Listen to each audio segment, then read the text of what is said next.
Well, we're starting to get to that time of the year again, and I wanted to get my snow skidder out and get it ready for the snow. And I wanted to do an overview for a buddy of mine. He was interested in making one, either just like this or very similar. So Tony, this video is for you, and for anybody else that comes across it. It's the entire snow skidder is made of a 3/16 inch thick foam board. Yeah. We'll go ahead and get. I'll give you a rundown on the electronics that I used. Then we'll get into maybe some dimensions and then what I did to make it. The motor, I chose a 64 millimeter EDF. I got it from hobbyparts.com. It's a 3600 kV motor. 3600? Yeah, 3600. This is loose because it snapped off during my last run from last year. So I need to reattach that. We're just going to set that off to the side right now. On the inside, I used an orange RX receiver from Hobby King. I don't have the exact receiver anymore, so I went ahead and I ordered another one. I mean, they're cheap, and for something like this, they work out real good. It's just a 6-channel receiver. I believe the one that I used last year, it was DSM2 only. This one here says DSM2 DSMX, so it's either or. So that'll work out really good. I'm going to put a little bit of Velcro there on the back, and that will sit on the inside here. I've got little Velcro pads on the inside that'll just sit in there. So I've got a 6-channel receiver, and to power the EDF, or to the speed control, I used a 40 amp speed control, and could you use a lower amp ESC? I think the EDF was rated for 30 amps in the specs, and I went just a little bit bigger. So I've got a 40 amp speed control, and that I believe I just had it zip tied. Yeah, I've got two little slots cut right here. I had a zip tie, and that was on there. So yeah. Here on the inside, I've got it's just a plain Jane, very simple heading hold. Let me see, it's got some print on there. It is a heading lock and standard rate gyro. That gyro, I ran the servo for the rudder into the gyro, and then ran the gyro to the receiver, and then had the gyro set in rate mode. And being in rate mode, it helped keep the skidder going in a straight path while it was moving along, and it worked out really well in rate mode. I never did try heading hold mode, but the rate mode definitely worked. As far as the servo, see, I've got my servo lead is right there, but the wire comes out the side, and I've just got a little hot glue just kind of bridged over the servo lead right there, and the servo, I've got it mounted into this like bulkhead kind of thing back here. This is a high-tech HS55 servo. I believe it's a 12 or 11 gram servo. But they would, I mean, even a Hobby King HXT 900 servo would work really well for this, because I mean there's not a lot of need for a super strong servo. I mean, if you've got a stronger servo, go ahead and use it, but that's what I used. Just got a regular push rod going through a quick connect on this servo horn, and then in the rudder here I've got another longer servo horn. I believe this servo horn actually was one of the extras from my T-Rex 500 helicopter, and I cut a slot in the rudder, and I hot glued the servo horn into the rudder, and then the upright bar that comes down, it comes down, it is actually inside the rudder, right here and comes down through the center hole of this the servo horn, like where the screw would go through. It comes down through that hole there, and so when the servo actuates, it turns the rudder. And I actually went with a pretty sizable rudder, and it worked out really good. It would definitely turn, you know, when I wanted it to. But that's really all the electronics that there is on it. The 3600 kV motor on a 64 millimeter EDF with a 40 amp speed control, plugged into a 6-channel orange RX receiver, because I had this running through my DX8. Oh, actually, speaking of that, I had instead of having the servo connected to the rudder channel on the receiver, I actually hooked it up to the aileron channel. That way on my DX8 I had the throttle on this side, and then I could steer it with the ailerons. So I had that servo into the aileron channel, and I'll probably run it the same way. That was just how I did it. So yeah, I mean that's basically all there is for the electronics, and that heading hold gyro, very simple, very basic gyro. It worked really well. Let me see. For the battery compartment here, oh yeah, for the battery, I was running this on a 3-cell 2200 milliamp battery. I think I was using 35C rating battery, because I figured, you know, because I'm going to be running the EDF, you know, a lot, and you know, full throttle as much as I can. I wanted a good C rating on the battery, so I used a 35C 2200 milliamp 3-cell, and I just had it velcroed down here. I think this year I'm going to put a Velcro strap in here, and you know, to help hold the battery down. And I actually had some rare earth magnets. I got a rare earth magnet right there and right here, and I was thinking that would be enough to keep this closed. There was a couple of times that I hit some, you know, good snow bumps, and my skidder tumbled, and the battery compartment came open, and my battery flew out. So I'm going to put Velcro on the battery, and I'll probably have a Velcro strap that runs across here and down both sides of the battery compartment there. That should keep that pretty well closed. I didn't go off any plans. I mean, this was all just an image that I had in my head. As far as the length of the skidder, from the back end here to the nose is 20 inches long. Across the top here, from this side to this side, is 8.25 inches. But if you look, this piece of foam board here it goes across the top of the deck, down the side, goes underneath, and folds up underneath. Because my original idea was I didn't have this bottom piece on here. This was not here. I just wanted to run it on these two pontoons. And actually, what I found was it would sink down into the fluffy snow, and it didn't seem to have enough power to handle that. So I put a piece of foam board flat here on the bottom, and that really definitely seemed to help keep the skidder on top of the snow, and it worked out really well. So this was 8.25, and that's an inch, that's an inch, that's an inch, and then these are 1-inch pieces here also. So 8, 9, 10, 11, 12, 13, 14. So I guess the whole overall length was 14 inches. And yeah, my upright piece right here, I made that. It's 5 inches wide.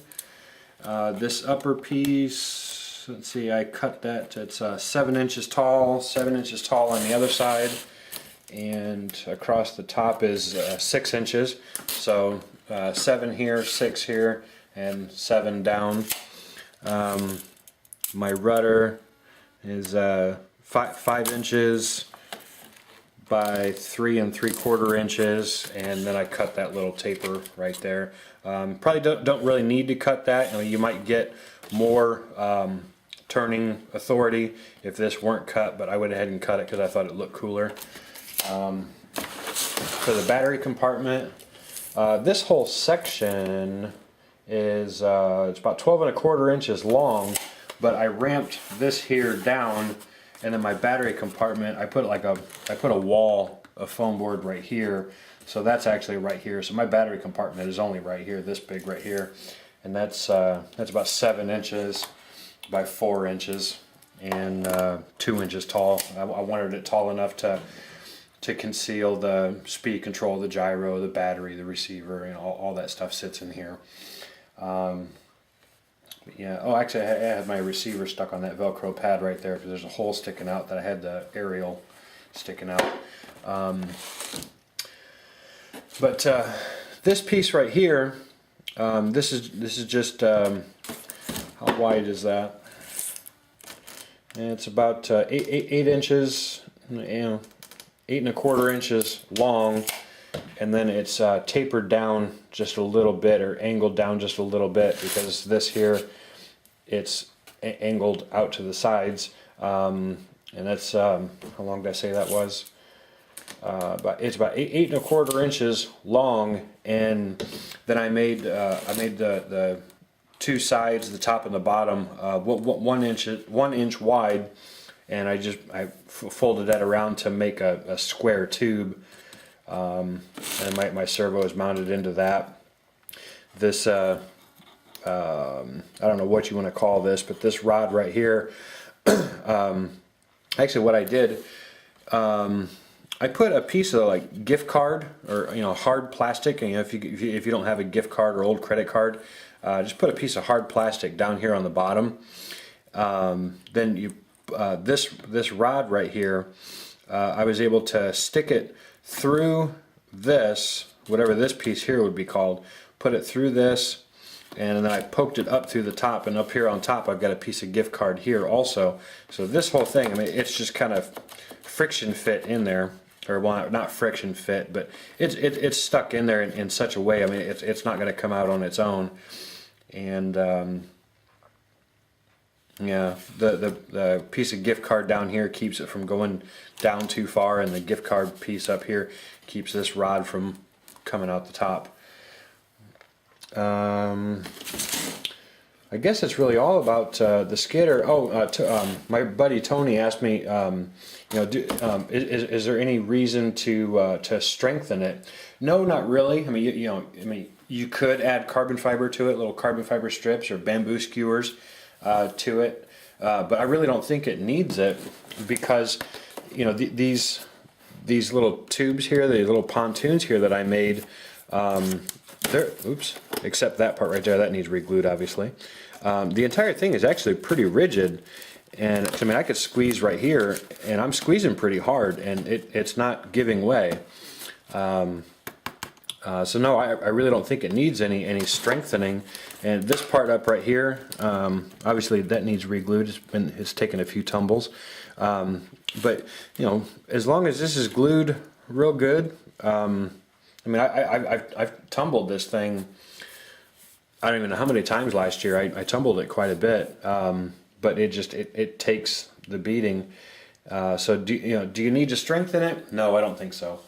As far as waterproofing, because that was another question that Tony asked. The only thing I used clear packing tape, and this red up here, this is red colored packing tape. I was able to get mine. I get my colored packing tape from either tapebrothers.com or fastpack.com. But both of those companies are here in the U.S. And the tape, I mean, it's really not all that expensive. I'm sure somewhere there in the UK, I'm sure somebody would sell colored packing tape.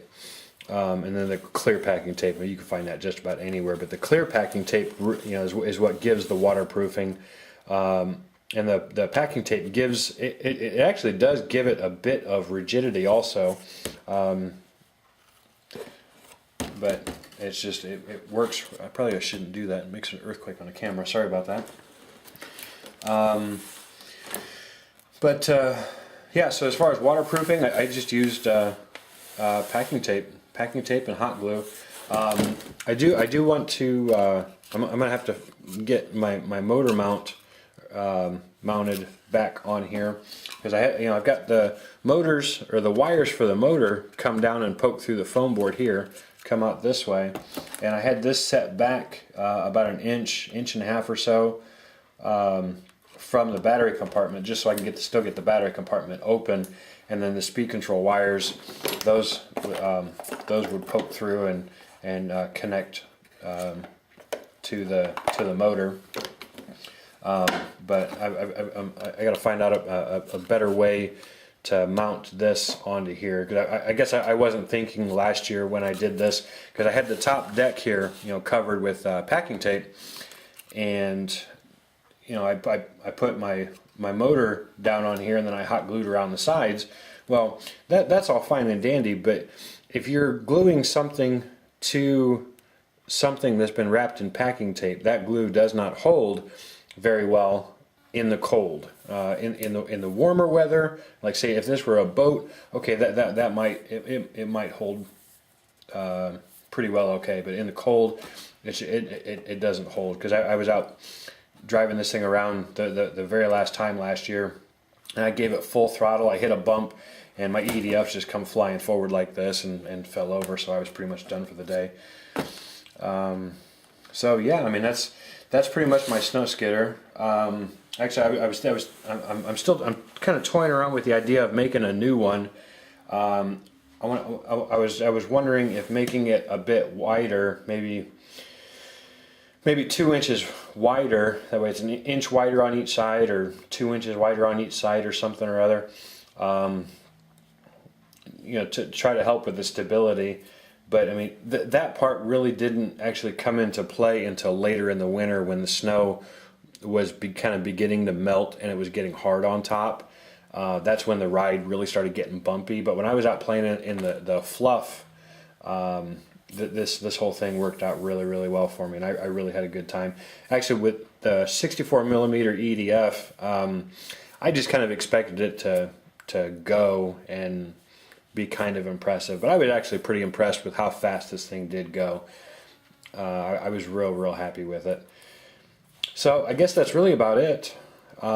64 millimeter EDF, 40 amp speed control, 9 gram servo. I mean, a 12 gram servo would work just fine. My servo, it is not metal geared, it's nylon geared.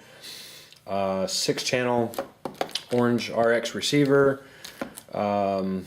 The regular simple heading lock gyro. I had mine run through the aileron channel. 3-cell 2200 milliamp battery. I would keep the C rating reasonably high. I probably wouldn't go any lower than 30.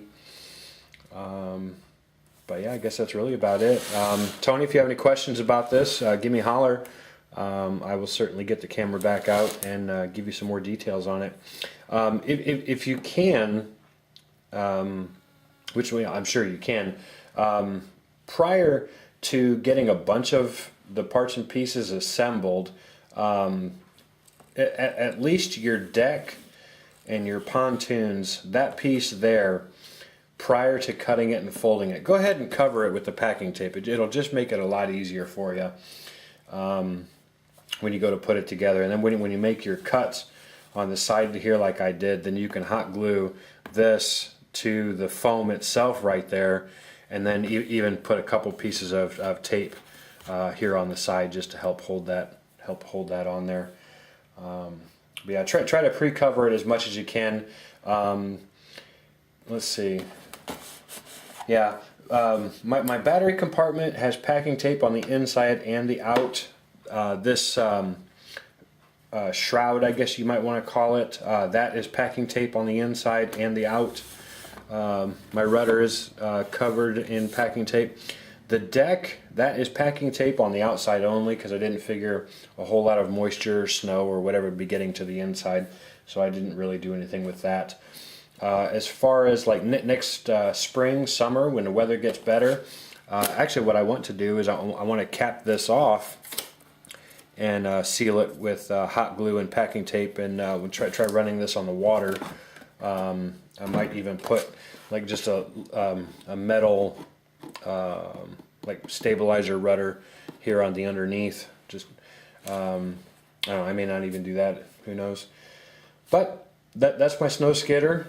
And yeah, Tony, if you got any questions, or if somebody else comes across this, you have questions about this, let me know. Something else. Do yourself a favor. Get on YouTube and just look up Snow Skipper or Snow Drifter. I mean, or RC Snow Driving or something like that. Because I actually got the inspiration for this from a couple videos that I had seen last year from people. They had snow skippers, and really impressive. Some people were using outrunner motors with propellers instead of the EDF. I opted for the EDF because I bought it for a project and ended up not doing that project, and then I put it on this. So something I will say, with the EDF, it does take a little bit longer for it to actually get up to speed. I mean, it gets there relatively quick, but it takes a little bit longer than it would an outrunner motor with a propeller. That propeller is really biting the air, and you're going to have more takeoff speed than you would with an EDF. But I tell you, the sound of the EDF as it's somewhere down there down the field, as it's coming to you, it makes a really neat sound, and as it passes by you, it really makes a very cool sound. And I really had a ball with it. So, all right, I appreciate you watching. Tony, you got any questions? Give me a shout. I'll certainly be around to help you out, man. Take it easy.